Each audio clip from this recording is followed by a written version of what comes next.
In this video, we'll talk about digital biopiracy. Before we jump into this topic, we'll talk a little bit about what biopiracy is, and then we'll see how biopiracy transitioned from the physical to the digital world, and then how it has become a major point of contention between the developed and the developing countries. So, what is biopiracy? Biopiracy is a situation where indigenous knowledge, right? It's used for profits without the permission or sanction by the holder of those indigenous knowledge. If you think uh, back a little bit, this issue was brought to light when multinational companies such as Monsanto, Bayer, they try to obtain intellectual property rights. They try to obtain patents for things that are already known to have desirable traits. So this could be things like neem, this could be things like turmeric, garlic, and so on. Everyone in India knew that turmeric was beneficial, that neem had uh, capabilities that are helpful to mankind. All this indigenous knowledge are commonly known, and these companies are trying to benefit based on them.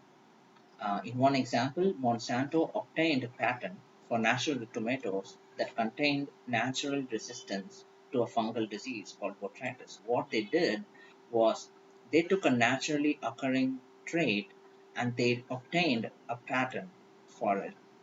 And once this issue was popularized, it gave rise to widespread criticisms, and Monsanto withdrew their own patent after they were criticized in the global media. So why are we interested in biopiracy? It's because indigenous knowledge is mostly uh, possessed by indigenous people or marginalized people. Think about tribal people or vulnerable communities, forest dwellers. These are the people that possess this knowledge, and they're located in developing countries, which means they don't have a lot of economic power. They are basically powerless against multinational corporations. These multinational corporations are mostly located in developed countries. They have a lot of money, they have a lot of power, they can hire lawyers, they can go to legal disputes that can go on for years and years, and they are way too powerful for these indigenous people to fight.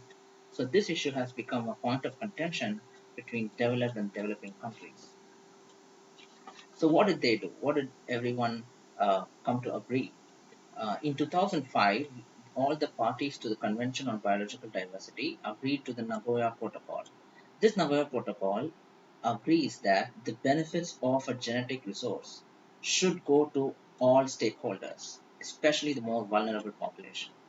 So, as of now, we have agreed that access to genetic resource and the benefits of these resources, both of this should be shared, right? If you want to know what ginger does, if you want to know what neem does, you should be allowed to conduct research on what things do.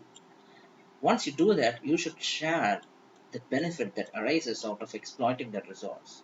So Nagoya Protocol took effect from 2014, at least in paper. So what has happened since then? The nature of genetic resources has changed. What I mean is that during the negotiations for Nagoya Protocol, we used to think biological resources as physical specimens, right? So it could be plants, herbs, animals, bacteria.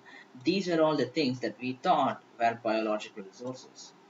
But now, what are we doing is that we are taking all these plants, herbs, bacteria, and they're cataloged for their use to mankind. So the DNA is being sequenced, the genes inside the DNA is being annotated, which means we are saying, a gene A codes for protein A and it functions as so and so.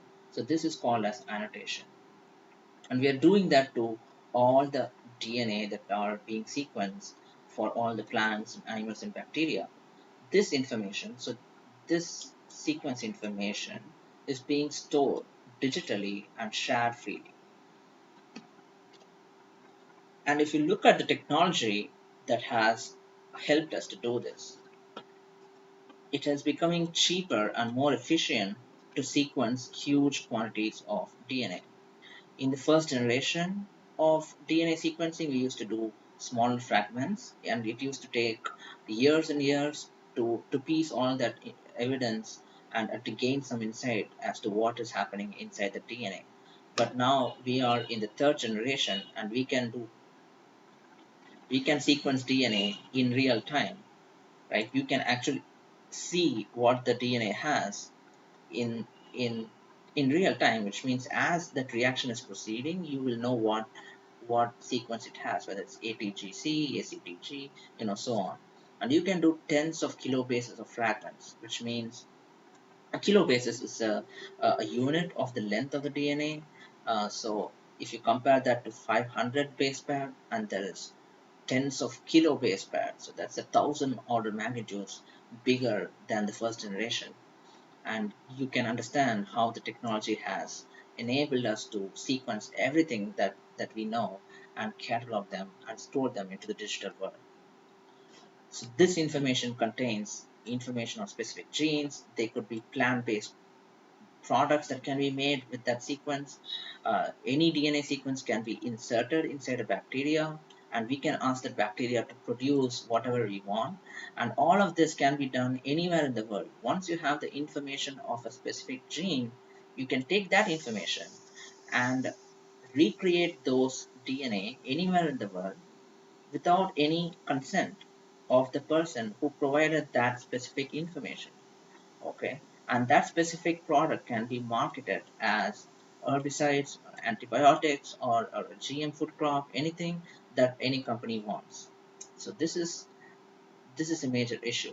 All these data was provided by regular academic research labs. They were provided by hospital-led research. They could be provided by agricultural scientists.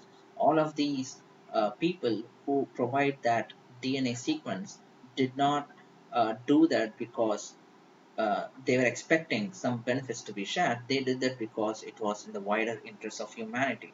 So when universities like Indian Institute of Technology, ICMR, IISc, they conduct research, they publish it in journals and publications. When some patient walks into a hospital and if he has a disease that is interesting to physicians and doctors, uh, then they would sequence his DNA and publish that finding in some sort of medical journal. And if you look at some agricultural scientists, he could look at plant DNA. There are plant biologists who are sequencing a lot of medicinal plants, a lot of uh, bio, biological resource from the plant world, and everything is available, free to use for anyone in the world.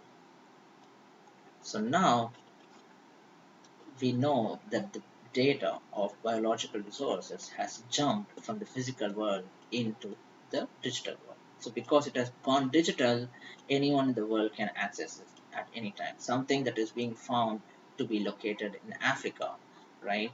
So there's a lot of biodiversity in Africa, this equatorial region, and a researcher located in Boston, Massachusetts, USA, or in Germany, or France, or UK, they can access that information, and they can create any commercial product, and they can then market that product to these countries back. So when they market, they price it too high. That is prohibitively costly for anyone in this developed country. So that's what the issue is. So this issue has given rise to a rift. So the rift is between poor countries and the rich countries. The poor countries, they are mainly repositories of biological diversity, right? As I said, they have a lot of countries exist in the equatorial regions, in the tropical regions where the diversity is very high, and there's a lot of indigenous population that don't have the economic power.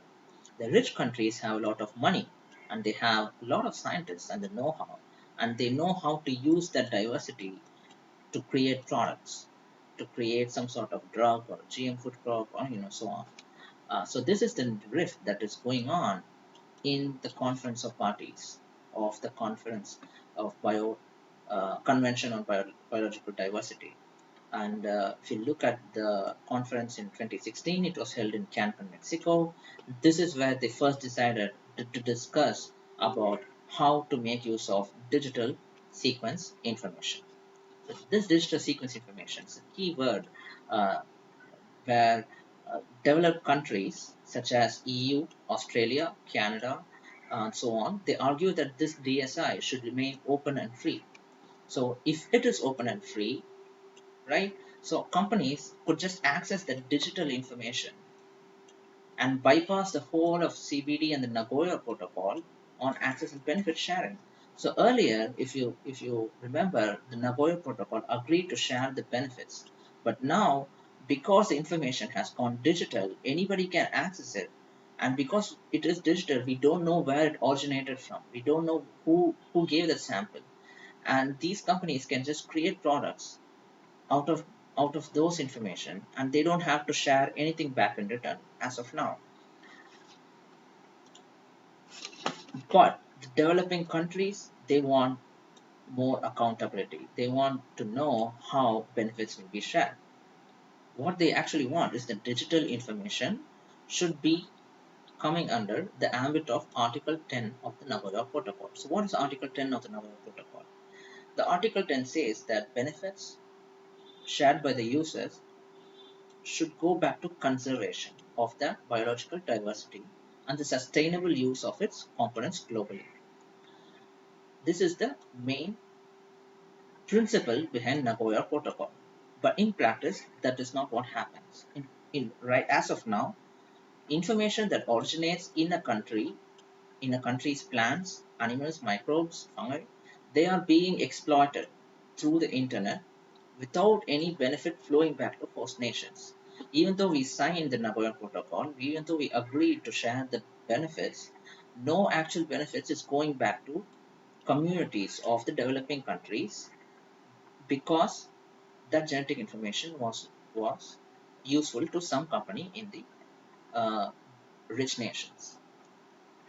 So you can understand there are always two sides to this issue. So when you look at it from the rich nations perspective, the poor nations do not have the level of technology and the capital to make use of biological resources. And if you think about India, and we have a lot of biological diversity in Western Ghats, but we have not made use of those knowledge yet. We have not discovered a new cure for a disease. We have not discovered uh, a drug molecule that will address